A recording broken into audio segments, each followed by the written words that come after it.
नमस्कार, कैसे हैं आप सब मित्रों। बिहार स्टेट 2026 के लिए संगीत विषय के लिए म्यूजिक के लिए एक महत्वपूर्ण वीडियो है। आज की इस वीडियो में हम देखेंगे कि अगर आप बिहार स्टेट म्यूजिक का पेपर देने जा रहे हैं, चाहे वो पेपर 1 हो या पेपर 2 हो, तो आपकी एलिजिबिलिटी क्राइटेरिया क्या रहेगी, क्वालिफिकेशन आपकी क्या रिक्वायरमेंट है, इंपॉर्टेंट डॉक्यूमेंट्स आपको क्या चाहिए और एज को लेकर जो आपकी समस्या हो रही है वो क्या रिक्वायरमेंट होगी। इस पूरा वीडियो को देखने के बाद मित्रों आपको संगीत के लिए स्टेट के लिए दूसरा कोई वीडियो देखने की आवश्यकता नहीं पड़ेगी। पूरा कंप्लीट इंफॉर्मेशन है, तो शुरुआत से लेकर अंत तक सब कुछ देखिएगा, ध्यान से समझिएगा। बहुत कुछ लेकर आया हूं इस वीडियो में। इस वीडियो को देखने के बाद आप बस अपने पढ़ाई में लग जाइए। और आपकी पढ़ाई कैसे करनी है, तैयारी कैसे करनी है, तो एप्लीकेशन शिक्षा प्लैनेट पे जो क्लासेज हैं स्टार्ट हो रही हैं। मात्र 199 का हम लोगों ने बैच लॉन्च किया है, जिस बैच में आपको लाइव क्लासेज मिलेंगी। लाइव अगर आप नहीं देख पाएंगे तो रिकॉर्डेड क्लासेज मिलेंगी। पूरा आपका आप सिलेबस देखेंगे तो यूनिट वाइज सिलेबस है, पेपर 1 का भी और पेपर 2 का भी। तो यूनिट वाइज आपकी क्लासेज चलेंगी। जो भी क्लासेज चलेंगी यूनिट वाइज चलेंगी, तो प्रॉपर आप क्लास तो देखेंगे ही, उसका बाद उसका प्रॉपर आपको पीडीएफ नोट्स मिल जाएंगे, ठीक है ना। इसमें आपको मॉक टेस्ट भी हम लोगों ने दे रखा है, सिर्फ 199 में ही, कोई एक्स्ट्रा पेमेंट आपको नहीं करना है। तो एप्लीकेशन का लिंक हम लोगों ने डिस्क्रिप्शन में दे दिया है, आप वहां से जाके क्लासेस ज्वाइन कर लीजिए। मात्र 199 का है, 499 का बैच था, लेकिन आप लोगों ने कहा कि इंडिपेंडेंस डे आ रहा है तो मात्र इसको हम लोगों ने 199 में कर दिया है। अब बात करते हैं इस वीडियो के टॉपिक पे, लेकिन उससे पहले मैं आपको बता दूं कि इस वीडियो को पूरा देखिए। और एक टेलीग्राम ग्रुप हम लोगों ने दिया हुआ है, ये टेलीग्राम ग्रुप है, कल ही मैंने टेलीग्राम ग्रुप बनाया था, लमसम 100 विद्यार्थी जुड़ चुके हैं। तो उस टेलीग्राम ग्रुप को सबको ज्वाइन करना है। वो वही विद्यार्थी ज्वाइन करें जो बिहार स्टेट संगीत का पेपर देंगे इस बार 2026 में, और वही विद्यार्थी ज्वाइन कर भी रहे हैं। तो टेलीग्राम ग्रुप का भी लिंक आपको डिस्क्रिप्शन में मिल जाएगा। अब बढ़ते हैं आगे हम लोग टॉपिक की तरफ। सबसे पहले बात कर लेते हैं इंपॉर्टेंट डॉक्यूमेंट्स को लेके, ठीक है। तो जो बेसिक डॉक्यूमेंट्स है और जो बेसिक डॉक्यूमेंट आपको संगीत में रिक्वायरमेंट है, उसके एक एक करके हम चर्चा करते हैं। सबसे पहले ये आधार कार्ड की रिक्वायरमेंट है ही। अब आपकी क्वालिफिकेशन देखते हैं, क्या आपकी क्वालिफिकेशन चाहिए। देखिए 10th चाहिए, और यहाँ पे 12th भी लिखा हुआ है, ग्रेजुएशन, पोस्ट ग्रेजुएशन। अब जरा समझेंगे आप, थोड़ा सा संगीत के लिए ध्यान देंगे। अगर आपने 10th किया है, 12th नहीं किया है, तो भी आप संगीत के लिए स्टेट दे पाएंगे, कोई समस्या नहीं होगी। आगे चल के बीपीएससी में भी कोई समस्या नहीं हो। इसके अलावा आपने ग्रेजुएशन किया हुआ है या इसके इक्विवेलेंट किया हुआ है, जैसे प्रभाकर हो गया, विशारद हो गया, तो आप पेपर 1 के लिए एलिजिबल है, यानी 9 10th टीजीटी के लिए एलिजिबल है।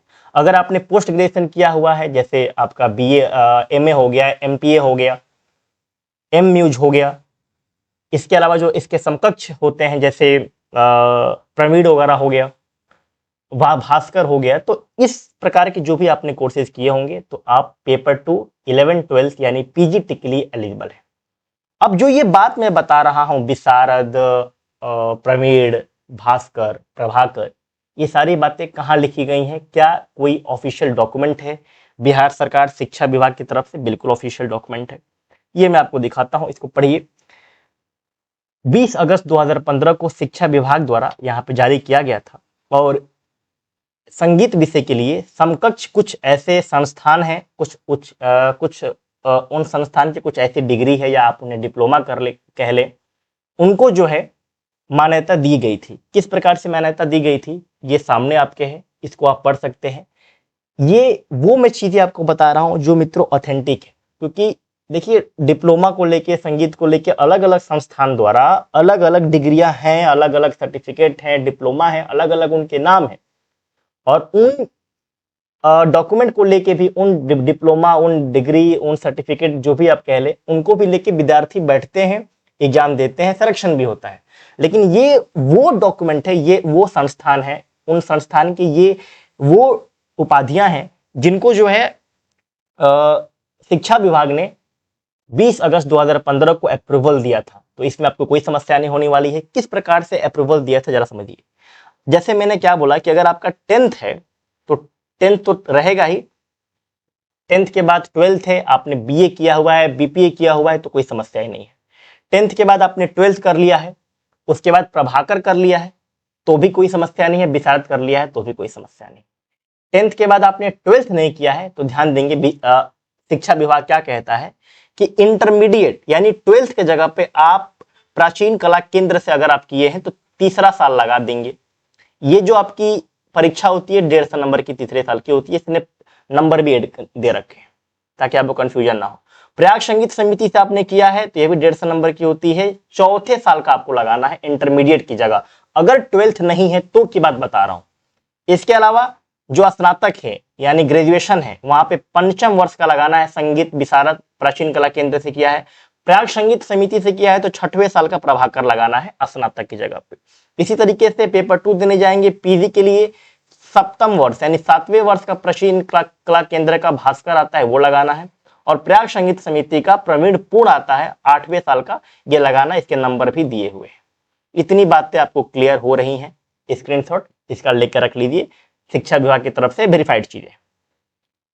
ठीक है, अब इसमें एक बात आप लोग समझेंगे थोड़ा सा क्या है, जब आप फॉर्म फिल करने जाएंगे तो वहां पे आपने 10th लगा दिया, 12th है तो 12th आपने लगा दिया, और अगर आपने बीए किया हुआ है, बीपीए किया हुआ है, बी म्यूज किया हुआ है यानी ग्रेजुएशन किया हुआ है तो आप ग्रेजुएशन वाला लगा देंगे। इसके बाद जिनका पास 12th नहीं है, 12th के जगह पर 3rd ईयर या 4th ईयर लगा देंगे प्राचीन कला केंद्र या प्रयाग संगीत समिति का। अब यहाँ पे ध्यान देंगे कि अगर आपने 12th भी कर लिया है, 10th भी कर लिया है, 12th भी कर लिया है और आपके पास प्रभाकर है, विशारद है और 12th भी आपने कर रखा है तो 10th और 12th को एज इट इज लगा दीजिए। प्रभाकर का 6वां साल जहां पे ग्रेजुएशन मांगेगा वहां पे लगा दीजिएगा, विशारद का 5वां साल जहां पे ग्रेजुएशन है वहां पे लगा दीजिए। कहने का मतलब है कि सेम प्रक्रिया, अगर आपने 12th कर लिया है तो 12th ही लगा दीजिएगा।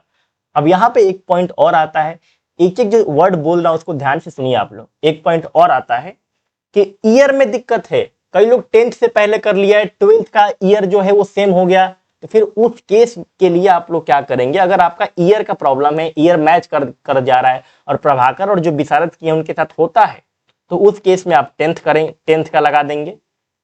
10th के बाद 12th के जगह पे अगर ईयर का दिक्कत है तब की मैं बात कह रहा हूं, आप अपना प्रभाकर लगा देंगे 4th ईयर और विशारद 3rd ईयर लगा देंगे। ये मैं नहीं कह रहा हूं, ये जो है खुद शिक्षा विभाग कह रहा है, तो जो भी मैं बात कह रहा हूं आपसे ऑथेंटिक बात कह रहा हूं। इसके अलावा और भी अलंकार है, पता ना कैसे कैसे नाम से, मतलब कोर्सेज अच्छे नाम से है, मतलब कहने का मतलब कि कैसे कैसे यूनिवर्सिटी हैं, संस्थान हैं, तो उनसे अलग अलग टाइप के कोर्सेज हैं, वो भी करते ही हैं। लेकिन ये जो चीजें हैं, ये जो डिग्री है, ये जो है, ये शिक्षा विभाग इसको अप्रूव किया हुआ है, वेरीफाई किया हुआ है। ठीक है, तो इस हिसाब से अपना अगर ईयर में दिक्कत है तो 12th के जगह पे आप अपना 3rd ईयर या 4th ईयर का लगा दीजिएगा, प्रभाकर विशारद आप देख लीजिएगा। इतनी बातें आपको क्लियर है? तो इतनी बातें क्लियर है तो फिर से थोड़ा सा हम आगे बढ़ते हैं। अब इसके बाद संगीत डिप्लोमा, वही मैंने बताया कि 10th 12th आपने लगा लेंगे और 10th 12th के बाद अगर आपके पास ग्रेजुएशन संगीत में नहीं है तो आप संगीत डिप्लोमा से भी आप कर सकते हैं। ठीक है, इसमें ध्यान रखेंगे एक और बात कि बीएड की कोई आवश्यकता नहीं होती है। ठीक है, अगर आपने ग्रेजुएशन नहीं किया है यानी यूजी नहीं किया है, पीजी नहीं किया है, तब भी आप फॉर्म फिल कर पाएंगे। विशारद और प्रभाकर के बेस पे, प्रवीण और भास्कर के बेस पे पीजी का कर पाएंगे। तो जैसे अभी यूपी में क्या है कि उसने बोल रखा है कि भाई आपको प्रभाकर और विशारद वाले फॉर्म तो फिल कर पाएंगे लेकिन ग्रेजुएशन भी चाहिए साथ में। यहाँ पे ग्रेजुएशन की आवश्यकता नहीं है और बीएड की भी आवश्यकता नहीं है। बाकी जिनके पास ग्रेजुएशन है बहुत अच्छी बात है, वो तो डायरेक्ट, इसमें कोई समस्या है ही नहीं। इसके बाद अगर आप रिजर्वेशन क्लेम कर रहे हैं तो ईबीसी, बीसी, एसटी, एससी का जो भी आपका सर्टिफिकेट है वो लगा दीजिएगा। ध्यान रखिए कि जो बाहर के विद्यार्थी हैं, अदर स्टेट के हैं, वो जनरल में ही काउंट किए जाते हैं। तो अगर आपके पास कोई जाति प्रमाण पत्र है तो बिहार में उसका कोई मतलब नहीं है, ये रिजर्वेशन जो है बिहार के विद्यार्थी क्लेम करते हैं। निवास प्रमाण पत्र वही बात है, पासपोर्ट साइज फोटो, सिग्नेचर, और अगर आप पीडब्ल्यूबीडी कैंडिडेट हैं तो उस हिसाब से आपको उसका प्रमाण पत्र। मोबाइल नंबर और ईमेल आईडी का ध्यान रखेंगे, कई बार आप लोग मोबाइल नंबर साइबर कैफे वाला दे देते हैं, साइबर कैफे का ईमेल आईडी देते हैं, ये सब मत कीजिएगा। अपना ईमेल आईडी, अपना मोबाइल नंबर दीजिएगा और उसको संभाल कर रखिएगा। ईमेल आईडी का पासवर्ड नहीं है तो पहले फॉरगेट करके नया पासवर्ड बना लीजिए, क्योंकि फिर बाद में ईमेल आईडी की आवश्यकता पड़ती है। एडमिट कार्ड निकालते टाइम, रिजल्ट देखते टाइम, ये सभी चीज़ों में ईमेल आईडी की आवश्यकता है। तो ईमेल आईडी और फोन का आप लोग ध्यान रखेंगे। तो ये हो गया इंपॉर्टेंट डॉक्यूमेंट्स को रिलेटेड मैंने बता दिया, और जो एजुकेशन क्वालिफिकेशन है वो मैंने बता दिया।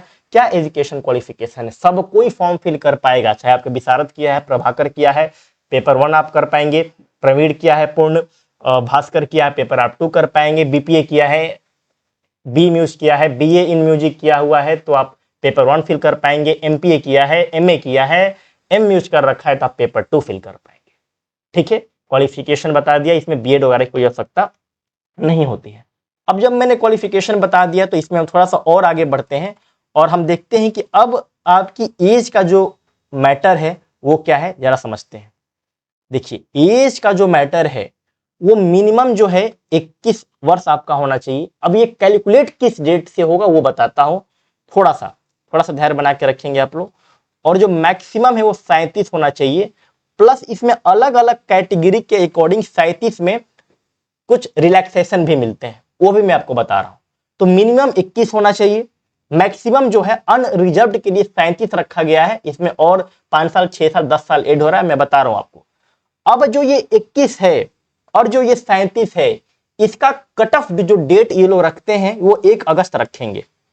अभी कल परसों में नोटिफिकेशन आ जाएगा तो ये क्लियर हो जाएगा। तो 1 अगस्त 2026 ये लोग रखेंगे। अब जो ये 1 अगस्त 2026 रखेंगे, इसी से आपको कैलकुलेट करना होगा। क्या कैलकुलेट करना होगा जरा देखते हैं कैसे कैलकुलेट आप करेंगे। आप चले जाइएगा, अगर आपको एज में या अपर लिमिट में या थोड़ा भी दिक्कत है तो एज कैलकुलेटर आप निकाल लीजिएगा, सर्च करेंगे एज कैलकुलेटर आ जाएगा, बहुत ही बढ़िया ये है। इसमें आपका डेट ऑफ बर्थ ले लीजिएगा, जैसे बाई द आपका डेट ऑफ बर्थ है अक्टूबर, फिर आप ले लेते हैं 10 और आप डेट ऑफ बर्थ में 2005 ले लेते हैं। तो अब इसको किस डेट से कैलकुलेट करना है, ये जो कैलकुलेट करना है 1 अगस्त से करना है। ठीक है, अब देखिए ये 20 साल 9 महीने ही हुआ तो आप एलिजिबल नहीं है। अगर आपका यही 2004 रहता डेट ऑफ बर्थ तो बिल्कुल आप एलिजिबल है। तो इस हिसाब से देखिए एलिजिबल हो गए आप। इस हिसाब से एज कैलकुलेटर से अगर थोड़ा भी आपको अपर लिमिट में भी दिक्कत हो रहा है तो उसको कैलकुलेट कर लीजिएगा। ठीक है ना, जैसे मैं अपर लिमिट कैसे कैलकुलेट करना, जैसे मैं लिख दे रहा हूँ 1950। अब लीजिए भाई ये तो 75 वर्ष के हो गए तो ये तो एलिजिबल नहीं है ना। तो इस हिसाब से आपको अपना एज कैलकुलेट कर लेना है। एज कैलकुलेटर के हिसाब से जो कट ऑफ डेट आप रखिएगा 1 अगस्त रखिएगा, 2026 रखिएगा। हो सकता है कि इसमें कुछ बदलाव होने की संभावना कम है, क्योंकि नोटिफिकेशन आ जाएगा कल परसों तो जो कट ऑफ डेट है ये भी क्लियर हो जाएगा, लेकिन 1 अगस्त 2026 के आसपास ही रहना चाहिए। देखते हैं 1 जुलाई भी हो सकता है, या देखते हैं जो भी होगा कल परसों में क्लियर हो जाएगा, लेकिन कैलकुलेशन आपको ऐसे ही करना है। अब एक तो ये बता दिया, अब मैं आपको बताना ये चाहता हूं कि भैया इसमें age wise category wise age में क्या रिलैक्सेशन दिया जाता है। तो जनरल के लिए 37 जैसे मैंने बताया, अगर आप जनरल की फीमेल कैंडिडेट है तो आपको 40 वर्ष का समय मिलता है। ईबीसी और बीसी कैटेगरी से बिलोंग करते हैं तो 40 वर्ष का समय मिलता है। एसटी एससी मेल हो या फीमेल हो, अगर वहां से आप बिलोंग करते हैं तो आपको 42 वर्ष का समय मिलता है। और अगर आप पीडब्ल्यूबीडी कैंडिडेट है तो 10 साल का और जो है आपको रिलैक्सेशन इसमें मिलता है। तो ये रहा एज से जुड़ी हुई बात। मैंने सारी जो चीजें हैं, चाहे वो एलिजिबिलिटी क्राइटेरिया मैंने बता दिया, क्वालिफिकेशन बता दिया, एज बता दिया, डॉक्यूमेंट्स बता दिया। ये डॉक्यूमेंट्स वाला है, इसको आप लोग फोटो क्लिक कर लीजिएगा। संगीत के हिसाब से मैंने इसको बनाया हुआ है। मित्रों जो क्लासेज हैं एप्लीकेशन पे शुरू हो रही हैं, आप क्लासेज जो है संगीत शिक्षक के लिए ज्वाइन कर लीजिए। टेलीग्राम ग्रुप भी लिंक जो है डिस्क्रिप्शन में दे दिया है। हम लोग एप्पल स्टोर पे हैं, हम लोग ऐप स्टोर पे हैं, एंड्रॉयड पे हैं, विंडो पे हैं, हर जगह से आप हमें एक्सेस कर पाएंगे, बैच ज्वाइन कर पाएंगे। लिंक जो है सारा जो डिटेल है वो मैंने डिस्क्रिप्शन में और कमेंट में पिन कर दिया है। इस वीडियो को पूरा देखने के बाद कोई डाउट हो तो आप कमेंट कीजिए, और लाइक शेयर सब्सक्राइब कमेंट ये तो कंपलसरी होता है, इसके लिए कहना ना पड़े। ठीक है, चलिए अभी तक के लिए बस इतना ही। आप सभी की जो बिहार स्टेट की परीक्षा है वो क्वालिफाई हो। ढेर सारा आपको शुभकामनाएं और धन्यवाद।